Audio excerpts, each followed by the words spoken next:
Hi, Jack. Hi Hiroshi, good to see you. Yeah. Good to see you again. Well, how is Europe right now?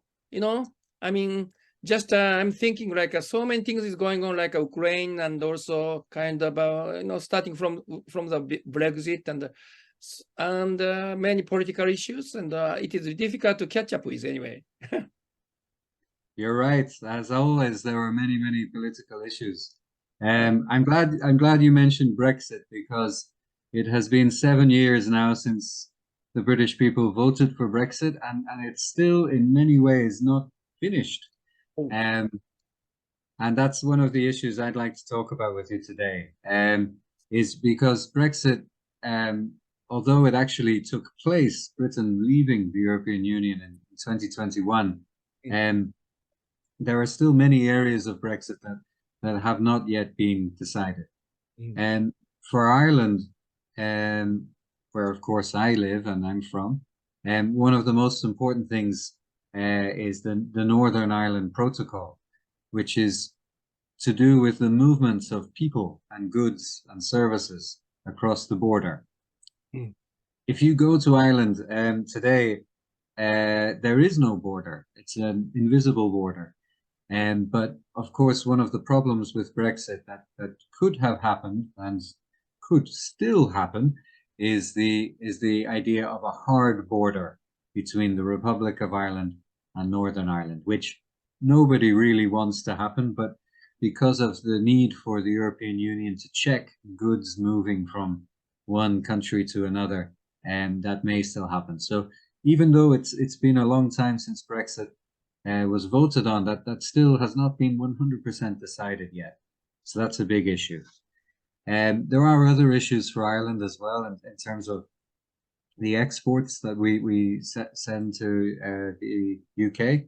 A lot of areas have been affected, such as agriculture Mhm. and pharmaceuticals, and the UK market's a huge market for those two different sectors. Mhm. Um, Things like supply chains have been disrupted as well because in the past, a lot of Irish companies used to get their goods or unfinished goods from other areas of Europe by trucks going across the UK and then taking the boats to Ireland. Mhm. And nowadays, because of the amount of paperwork and red tape, it means that it's actually cheaper to take the ferry from Dublin and go directly to France or to the Netherlands. Wow. So that's one big change that's happened recently with Brexit. So the ferry companies are very happy, but things take longer. And if you do order things from the UK, the companies have to do a lot of paperwork. So there's some threats or difficulties that Ireland has faced dealing with Brexit. But there are opportunities as well. And a lot of financial sector jobs have moved from London to Dublin. And there's about between 7 and 10,000 jobs that have moved out of the UK in Mm. terms of financial services. And as we all know, London is a huge financial services centre. So a lot Mm. of these jobs have been coming to Dublin, which is good for Ireland. But they've also gone to other places in the EU, like Luxembourg and Paris and so on, Frankfurt. Mm. And and of course, Ireland is now the only English-speaking country left in the European Union, and that means we've have a lot of opportunities for particularly American companies who want to take advantage of an English-speaking population Mm. and workforce. So it's not all bad news for Ireland, but there have been difficulties and issues. Interesting, and particularly like Ireland is only one English-speaking country in the EU right now. Yeah, I did not think about it. It's Yeah. interesting, and also you mentioned that exporting things problem, which is, can I say like a fish and tips is more expensive in London because of this? Well, I'm glad you brought that up actually, because that's one of the areas that hasn't been covered by Brexit yet, which Mm. is fishing and where the limits are of British fishing territories and European fishing territories. Last year, there was a lot of difficulty between French and English fishing fleets who are trying to stop each other from fishing in places where they thought they would be the only ones who are able to fish. So yes, it has had an impact on prices. I mean, inflation has been going up, of course, due to many reasons. Brexit just one of them. The energy crisis, the war in the Ukraine, and the pandemic. So there have been many issues that have had an impact on the economy, not just Brexit, but fisheries and fishing is definitely one of them. So yes, fish and chips has been more expensive. Even last year in the UK, there were shortages of imported foods like potatoes and tomatoes. Wow. There were tomato shortages for periods last year, and potatoes, the price went up, I think, about between 6 and 10%. So yes, definitely fish and chips more expensive. Well, I mean, shortage of the potato was a famous historical matter in Ireland. It was coming in England. True. We have a lot of history with that issue. Hasn't been a problem recently, thank God. But yes. Yeah, I see. Well, I have a question, because Please.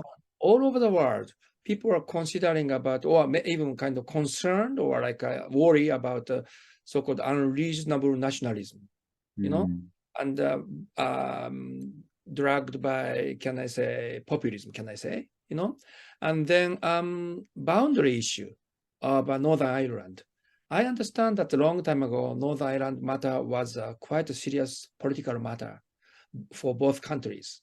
And now, because of the Brexit, are there any kind of a concern about such kind of tensions and creating new kind of nationalism or neo-nationalism, talking about, I mean, separation of these two countries, or how can I say, to unite Ireland again to one? Then it's a fanatic movement, create another kind of a flashback to the British side. Do you have any kind of a concern? I understand what you're saying. At the time of the Brexit vote, it was such a shock. Most people did not expect the Brexit vote to pass. So because of that shock, yes, there were worries and tensions surrounding Northern Ireland. Luckily, a lot of those tensions have not come to pass yet. Yet, at least. We still don't know what's going to happen really with the Northern Ireland Protocol and what that will mean for the future of Northern Ireland yet. So because we're not sure yet, it means that it's difficult to know. But in terms of tensions, a lot of those seem to have gotten weaker over the last couple of years. And the fact that the hard border has not come to pass has been beneficial for reducing tensions. But it's interesting what you say about nationalism and reunification kind of feeling, especially in the Republic of Ireland. And the last election in the Republic of Ireland, Sinn Féin, which is a political party that wants to reunify North and South, became the biggest party in the state for the first time ever.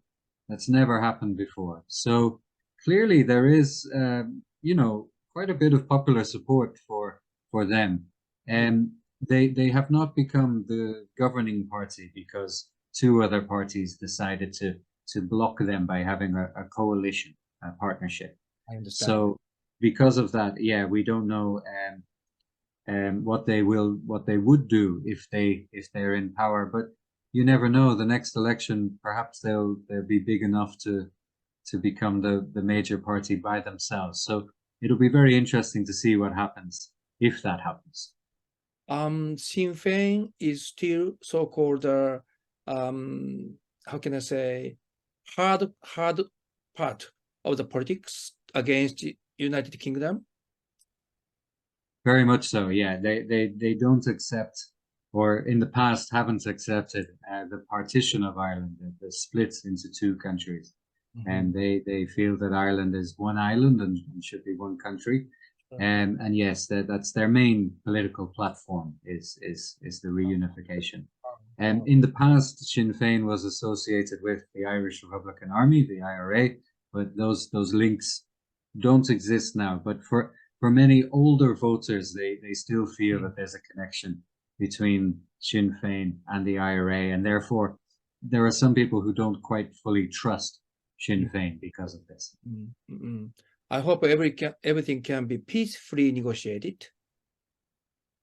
Yes, yes, we all do. Absolutely. Yeah, thank you very much for your information.